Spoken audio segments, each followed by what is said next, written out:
Il est 13 h, bonjour à tous, merci de votre attention. Tout de suite les titres à la une de l'actualité. En prélude à la CAN, le Premier ministre Robert Begré-Mambé a entamé une série de visites de réceptifs hôteliers d'infrastructures sportives à Yamoussoukro. Après avoir visité l'hôtel président, il s'est rendu à l'hôtel parlementaire de Yamoussoukro, accompagné du ministre du Tourisme Siandou Fofana. Le Premier ministre Robert Begré-Mambé a procédé à une inspection minutieuse des lieux. On en parle dans cette édition. Dès le 1er janvier 2024, l'électricité connaîtra un ajustement tarifaire. Le ministre du Commerce, de l'Industrie et de la Promotion des PME, Souleymane Diarra-Souba, a rencontré les associations de consommateurs pour leur porter l'information et recueillir leurs préoccupations. Dans l'actualité internationale, au Libéria, au moins 40 personnes sont mortes dans l'explosion d'un camion-citerne mardi dernier en fin de journée dans une localité du centre du pays. Des riverains ont tenté de prendre de l'essence d'un véhicule accidenté qui transportait du carburant. Voilà pour l'essentiel. Madame, Monsieur, bonjour, merci de nous suivre. On ouvre ce journal par ce communiqué du protocole d'État qui renseigne sur les dispositions prises pour ce qui concerne la cérémonie de présentation de vœux au chef de l'État. Ce communiqué lu par Mahama Traoré. Communiqué de la Direction générale du protocole d'État. La Direction générale du protocole d'État porte à la connaissance des corps constitués, des missions diplomatiques et organisations internationales accréditées en Côte d'Ivoire, des organisations professionnelles et associatives que la présentation des vœux du Nouvel An 2024 à son Excellence M. Alassane Ouattara, président de la République, aura lieu à la salle des pas perdus du palais présidentiel selon le chronogramme ci-après. Lundi 8 janvier 2024, de 8h à 9h30, installation des hautes personnalités de l'État. Monsieur le vice-président de la République, Monsieur le Premier ministre et chef du gouvernement, Monsieur le président de l'Assemblée nationale, Madame la présidente du Sénat, Mesdames et Messieurs les présidents des institutions de la République, Mesdames et Messieurs les ministres d'État, Messieurs les ministres à la présidence de la République, Mesdames et Messieurs les ministres, Madame et Messieurs les ministres gouverneurs des districts autonomes, Madame la secrétaire générale de la présidence de la République, Monsieur le directeur de cabinet du Premier ministre, Monsieur le secrétaire général du gouvernement. De 10h à 10h30, présentation des vœux de la communauté diplomatique.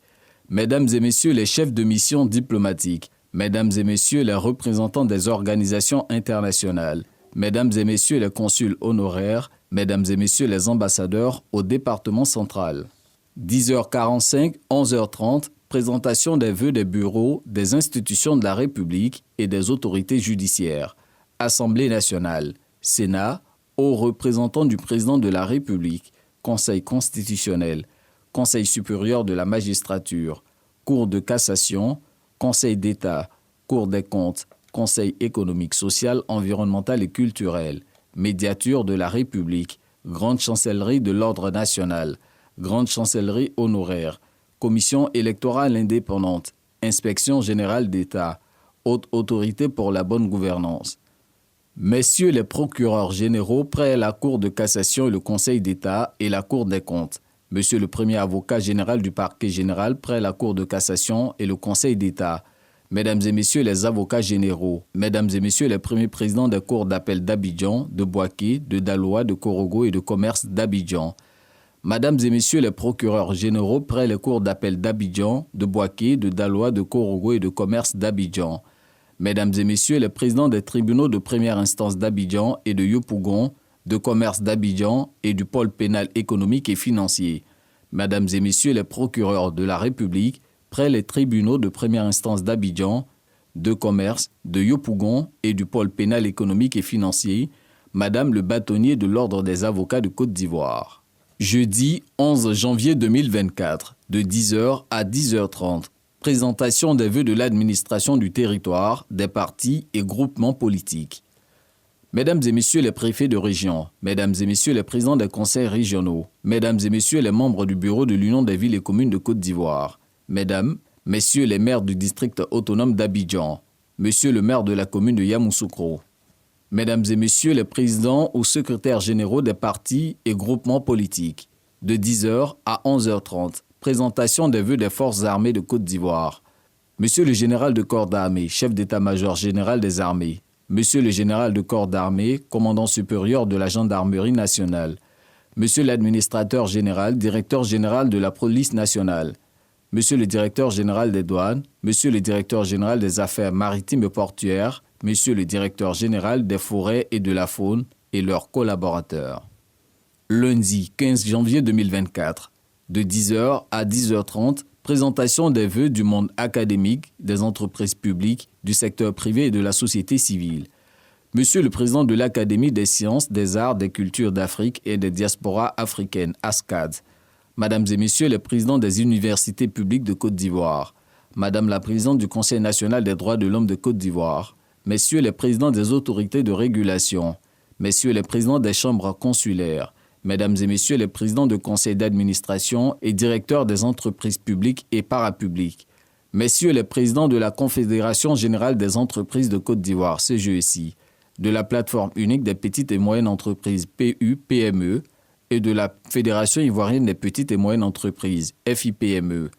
Monsieur le président de l'Association professionnelle des banques et établissements financiers de Côte d'Ivoire, APBFC, Monsieur le président de l'Association des sociétés d'assurance de Côte d'Ivoire, Mesdames et messieurs les présidents des ordres et organisations professionnelles, Messieurs les secrétaires généraux des centrales syndicales UGTCI, Dignité, Humanisme, FESACI, UNATRCI.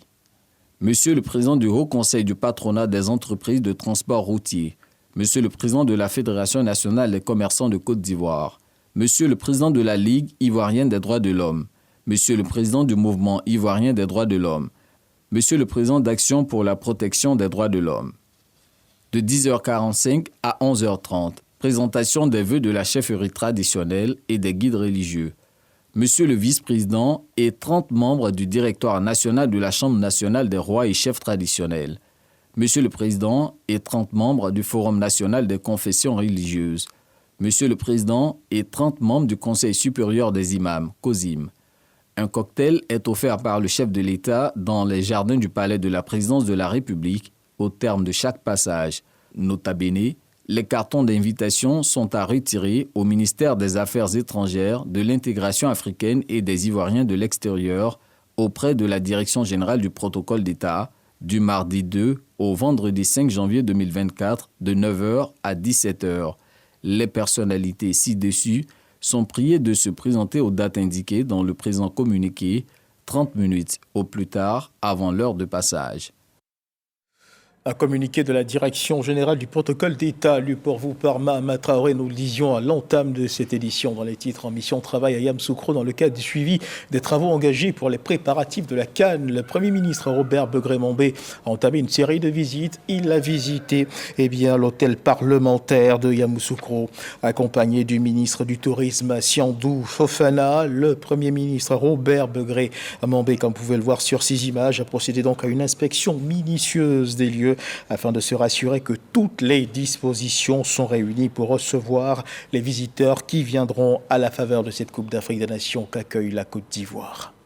Et parlons justement de cette CAN. Depuis le 13 décembre dernier, les populations de Bouaké peuvent déjà se procurer leur ticket d'accès au Stade de la Paix pour suivre les différentes rencontres qui s'y tiendront. L'Algérie, le Burkina Faso, la Mauritanie et l'Angola croiseront le fer du côté de Bouaké. Comment obtenir son ticket et à quel prix? Réponse avec Boubacar Silla et Kader Sogodogo.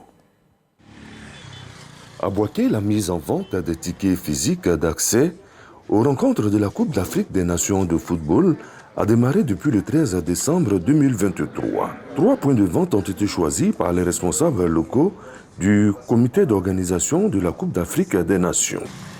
Il s'agit de la préfecture de région, du centre culturel Jakaka et de l'Oriental en face du tribunal de première instance. Le prix des tickets varie entre 1 000 et 12 000 francs CFA. Les tickets sont imprimés en présence de l'acquéreur. Vous payez le billet soit en ligne sur le site can2023-6 ticket avec s.com ou venir dans l'un de nos guichets. Nous avons du personnel qui va les accueillir et les aider à ouvrir un compte sur le site du COCAN. Et à partir de ce compte-là, ils pourront effectuer leur achat de billets physiques. Munis de leurs billets, les premiers supporters expriment leur satisfaction. Je me sens très heureux parce que je suis la première personne à avoir son ticket. Depuis le 13, On vient chaque fois dire que c'est pas encore prêt, c'est pas encore prêt. Aujourd'hui, ce matin, c'est très bon. J'ai pris mon ticket. Pour le moment, il n'y a pas d'embouteillage. Quand tu viens, dès que tu rentres, tu t'assois. Et puis bon, on te prend ton ticket. Outre ces 3 lieux de vente, les populations demandent la multiplication des sites de vente dans toute la commune et ses environs. Si cela est possible de venir vendre les tickets au quartier, ça va nous arranger. Au lieu de se déplacer là. Un coin à Sokora ici pour vendre les tickets. Je sais qu'il y a beaucoup de gens qui vont aller se procurer de ça. Certains, par contre, n'ont aucune information quant à la mise en vente des tickets. Beaucoup de gens ne savent pas où on vend les tickets. Moi-même, je ne connais pas. Mais tu sais, c'est un truc qui nous concerne tous. Voilà. Sinon, on est beaucoup mobilisés pour le calme. Des préoccupations bien prises en compte. Ces points-là sont des points pilotes. Donc, on envisage avoir d'autres points dans la ville de Bouaké, mais de façon progressive. Pour cette canne de l'hospitalité, Bouaké abrite le groupe D, composé de l'Algérie, du Burkina Faso, de la Mauritanie et de l'Angola. Le premier match se jouera le 15 janvier 2024 entre l'Algérie et l'Angola à 20h, heure locale. Après le match de poule, le stade de la paix de Bouaké accueillera 3 autres matchs à éliminatoire direct, notamment une 8e de finale, un quart de finale et une demi-finale. Voilà, les populations de Bouaké heureuses d'avoir leur ticket en main pour cette compétition. Du côté de San Pedro, autre ville qui accueillera les matchs du groupe F de cette Coupe d'Afrique des Nations de football, les responsables de la Sodexam sont sur le terrain pour s'enquérir de l'état d'avancement des travaux de rénovation de l'aérogare de la ville. Sam Conan. C'est désormais une tradition à la Sodexam. Le dernier conseil d'administration de l'année est délocalisé dans une localité. Pour 2023, c'est San Pedro qui a été choisi. Au cours de ce conseil d'administration délocalisé, le bilan de la gouvernance de l'année a été fait. Un bilan jugé positif au plan comptable, financier et des ressources humaines, selon le directeur général. Il faut rappeler que cette année est une année exceptionnelle pour la Sodexam dans la mesure où notre gouvernance a été reconnue et saluée par le ministère du Budget et du portefeuille de l'État. La Sodexam a obtenu le prix de la bonne gouvernance pour les entreprises du secteur public non marchand. Occasion pour les responsables de la Sodexam de s'assurer que les travaux de rénovation de l'aérogare de San Pedro vont finir avant l'ouverture de la CAN 2023. La Sodexam sera en première ligne pour cette Coupe d'Afrique des Nations, puisque les aéroports sont la porte d'entrée pour nos nombreux visiteurs dans notre beau pays, la Côte d'Ivoire. Ce que nous retenons, c'est que les travaux avancent et nous pensons être donc fin prêts pour faire ce que l'État de Côte d'Ivoire attend de nous. L'inauguration du nouvel aérogare de San Pedro est prévue avant la fin de l'année, selon les responsables de la Société d'exploitation et de développement aéroportuaire, aéronautique et météorologique. Et dans le cadre de l'élargissement du processus de sécurisation du territoire national, le ministre de la Sécurité et de la Protection civile, Wagondo Diomé, a procédé à l'inauguration de postes de police à FAO, reportage Herman Yamia. La sécurité aux différentes frontières entre la Côte d'Ivoire et ses voisins est une préoccupation du gouvernement ivoirien. C'est dans cette dynamique qu'il est engagé dans un processus de construction de postes de police aux 53 points d'entrée officiels du pays.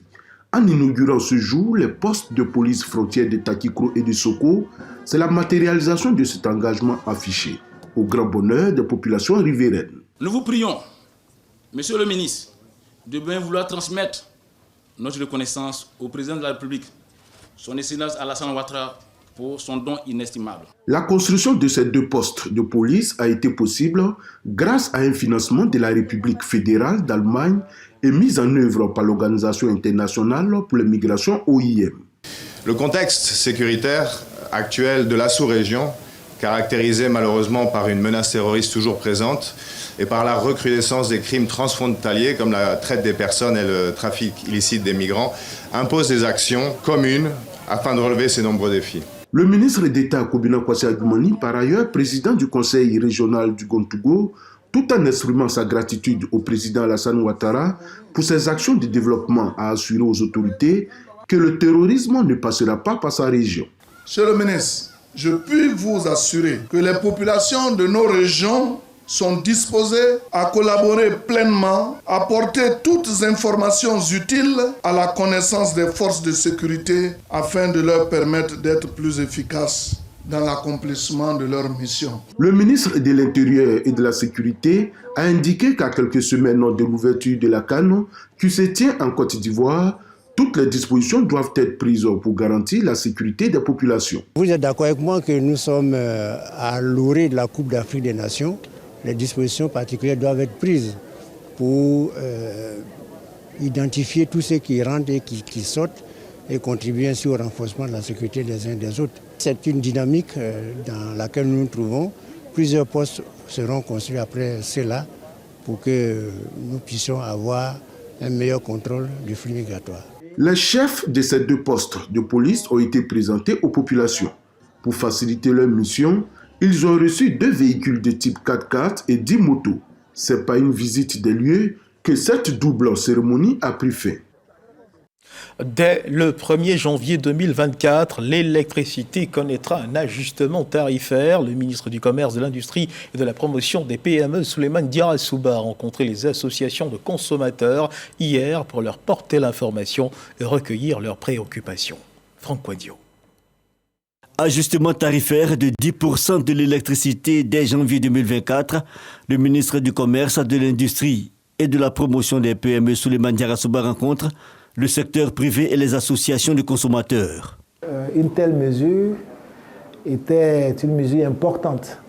Et il était important que nos interlocuteurs ne la prennent pas comme monsieur tout le monde et qu'ils en soient préalablement informés pour que nous puissions leur expliquer les motivations de cette décision et également les enjeux liés à cette décision pour assurer de façon permanente la disponibilité en termes de fourniture d'électricité à toutes les populations et également pour pouvoir fournir de l'électricité de qualité. Et donc, cette information a été portée à nos interlocuteurs qui ont pris acte, qui ont également profité pour soulever quelques préoccupations liées à leur secteur d'activité, dont nous avons pris bonne note. Et comme nous avons l'habitude de le faire, et à travers le comité de concertation et le groupe de travail déjà mis en place par notre département ministériel en liaison avec les autres ministères techniques concernés, nous poursuivons les discussions pour trouver en tout cas dans la mesure du possible des mesures d'accompagnement à l'effet que cet ajustement, l'impact soit le moins ressenti possible. Des entreprises privées mais surtout des associations de consommateurs et usagers de services publics qui se disent conscients des enjeux de cette disposition. Mais dans ce taux d'ajustement qui vient de nous être annoncé, le gouvernement prévoit donc étendre le champ d'action à l'ensemble des abonnés de l'opérateur à qui l'État de Côte d'Ivoire a concédé la distribution, la facturation et le recouvrement des factures au niveau national. Et donc, en notre qualité de responsable d'organisation de consommateurs, nous partons donner l'information à l'ensemble de nos bases. C'est une pilule, je l'ai dit, en cette fin d'année assez difficile, mais nous savons aussi la réalité du secteur. Pour rappel, notons que déjà en juillet dernier, un premier ajustement avait été décidé par le gouvernement qui avait finalement concerné, après discussion, que les abonnés au réseau électrique au-delà de 15 ampères et les industriels. Assure également dans ce 13h ce portrait du nouveau ministre délégué auprès du ministre des Transports chargé des Affaires maritimes, Célestin Seredo. Il a été nommé hier mercredi à ce poste par le chef de l'État, Alassane Ouattara. Notons que Célestin Seredo est docteur en sociologie. Il avait occupé déjà le poste de secrétaire d'État auprès du ministre des Transports en charge des Affaires maritimes. Son portrait est signé Konaté Moussa. Actuel président du conseil régional du Guémon, Célestin Seredo est depuis ce mercredi 27 décembre ministre auprès du ministre des Transports en charge des Affaires maritimes. Né le 31 mars 1973 à Yamoussoukro, Célestin Seredo a fait ses études secondaires à Fakoubli, Oumé et dans la commune d'Abobo. Titulaire d'un bac A2, il est docteur en sociologie et également cadre dans l'administration des douanes ivoiriennes. Dans la région du Guémon, Célestin Seredo est reconnu pour ses œuvres sociales en faveur des populations. cadre du RHDP. Il a été élu pour la première fois président du conseil régional du Guémon en 2013, puis réélu en 2018. Cette année 2023, il a encore bénéficié de la confiance des populations. Il est élu président du conseil régional du Guémon. Pour rappel, Célestin Seredo avait été nommé dans le premier gouvernement de l'ex-premier ministre Patrick Hachi en avril 2021, secrétaire d'État auprès du ministre des Transports en charge des Affaires maritimes, un poste qu'il a quitté un an plus tard. Sa nomination ce mercredi au poste de ministre délégué auprès du ministre des Transports en charge des Affaires maritimes est donc une nouvelle étape dans sa carrière d'homme politique. Et nous sommes en période de fête de fin d'année, vous le savez, afin de permettre aux populations du district d'Abidjan de passer de bonnes fêtes de fin d'année. Des dons aux vivres leur ont été remis par le Premier ministre Robert Begré-Mambé au nom du président de la République, son Excellence Alassane Ouattara.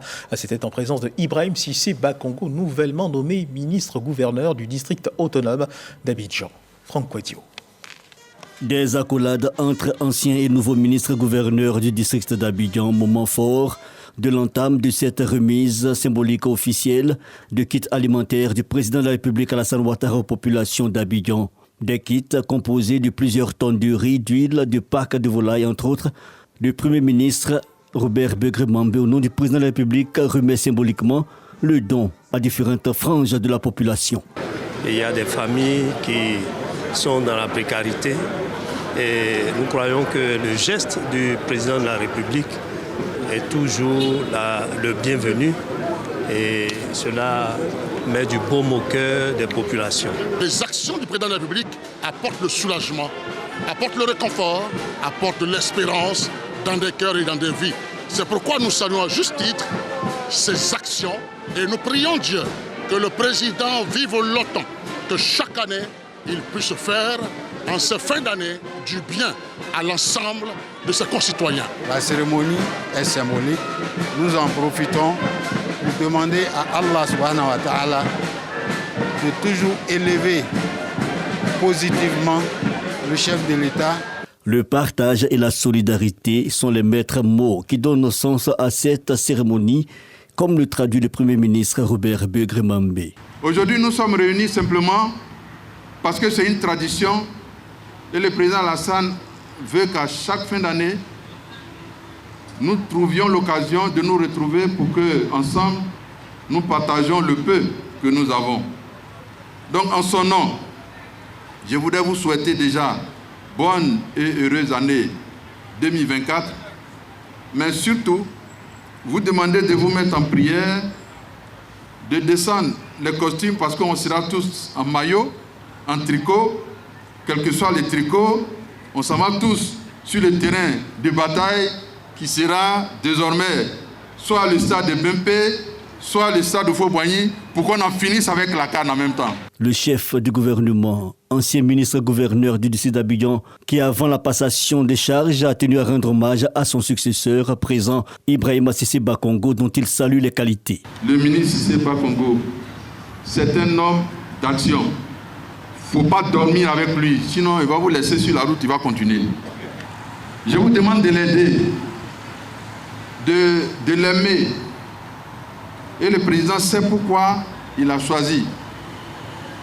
Il est du terroir, il est d'Abidjan, il est né et il a vécu à Abidjan, il connaît Abidjan parfaitement. Et avec lui, j'ai réussi à faire beaucoup de choses. Ce que vous avez dit, c'est la stricte vérité. Ce qui compte chez moi, c'est le travail. Le travail et la solidarité. Le nouveau ministre-gouverneur entend poursuivre le chantier. Par exemple, les tonnes de vivres offerts ce jour sont destinées à l'ensemble des 13 communes du district d'Abidjan et à plusieurs villes de l'intérieur du pays. Voilà, et faire la fête et célébrer le nouvel an en Côte d'Ivoire, c'est aussi s'offrir des moments mémorables de fou rire. Une émission télé est passée maître en la matière depuis plusieurs années. Il s'agit de l'émission Bonjour, un concept RTI. L'édition 2024 aura lieu demain, vendredi 29 décembre 2023, du côté du parc des expositions d'Abidjan. Bamba Imsef, le producteur délégué, était sur le plateau du 20h d'hier. Je vous propose de suivre un extrait de son passage. C'est un site, un lieu, mais surtout un endroit où on va faire la fête. C'est le parc des expositions d'Abidjan, déjà. Ensuite, le contenu. Il aura un contenu dense et un contenu, n'est-ce pas, varié à la fois, qui va permettre à tous ceux qui font le déplacement ce jour-là de repartir vraiment avec des larmes qui coulent. La date, c'est le 29, ce vendredi, à partir de 20h, au parc des expositions d'Abidjan.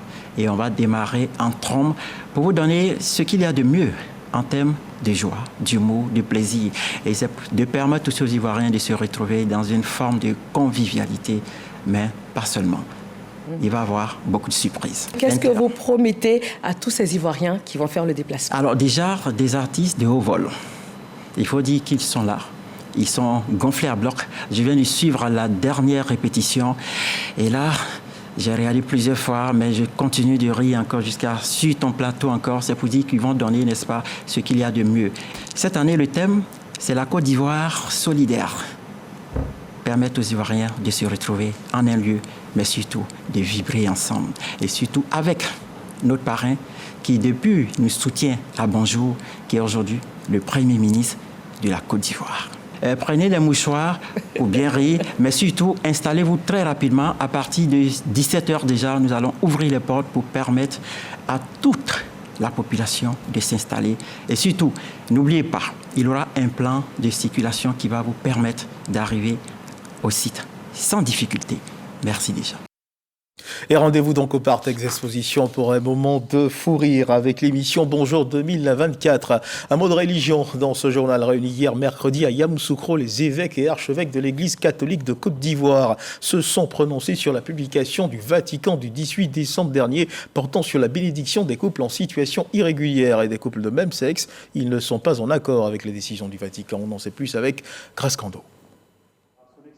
La conférence des évêques catholiques de Côte d'Ivoire donne sa position suite à la déclaration du Vatican relative à la bénédiction des couples en situation irrégulière et des couples de même sexe. Ce, à l'occasion d'une assemblée extraordinaire tenue au centre diocésain de Yamoussoukro. Sont inadmissibles les rites et les prières qui pourraient créer une confusion entre ce qui est constitutif du mariage, à savoir une union exclusive, stable et indissoluble entre un homme et une femme, naturellement ouverte à la génération d'enfants, et ce qui le contredit. La déclaration qui porte sur la signification pastorale des bénédictions souligne la différence entre les bénédictions liturgiques ou rituelles d'une part et les bénédictions spontanées d'autre part. Selon le président de la conférence des évêques, l'Église catholique s'appuie sur les Saintes Écritures qui considèrent les unions des personnes du même sexe comme des dépravations graves et abominables. Nous, vos archevêques et évêques, vos guides spirituels de l'Église catholique en Côte d'Ivoire, réaffirmons notre attachement aux valeurs de la famille, du sacrement du mariage entre un homme et une femme, tel que l'a voulu Dieu depuis le commencement. Aussi, demandons-nous aux ministres ordonnés de s'abstenir des bénédictions de couples de même sexe et des couples en situation irrégulière. Les évêques catholiques de Côte d'Ivoire invitent les fidèles à la prière, à la sérénité et à mettre leur confiance en Dieu. Voilà, et sachez également que les auditeurs de la promotion 2023-2024 du CAMPC a organisé une nuit de gala. Donc, en fin de formation, ces auditeurs entendent célébrer cet établissement de référence dans la région qui œuvre à la formation des cadres d'entreprise et aussi à promouvoir le réseautage. Aujourd'hui, un moyen moderne et efficace de développement des entreprises et des affaires. Dans l'actualité internationale du côté du Libéria, au moins 40 personnes sont mortes dans l'explosion d'un camion-citerne mardi dernier en fin de journée au Libéria. Donc, dans une localité du centre du pays, des riverains ont tenté de prendre de l'essence d'un véhicule accidenté qui transportait du carburant. Une explosion est ensuite survenue, engendrant un grand nombre de pertes en vie humaine et de blessés. Le président libérien sortant, George Weah, a présenté ses sincères condoléances et a appelé les Libériens à la solidarité en faveur des familles familles endeuillées avant d'assurer les autorités sanitaires de son soutien pour débloquer davantage de moyens afin de sauver un maximum de vies. Voilà qui donc marque la fin de cette édition. Merci de nous avoir suivis. Agréable début d'après-midi. Dieu garde la Côte d'Ivoire.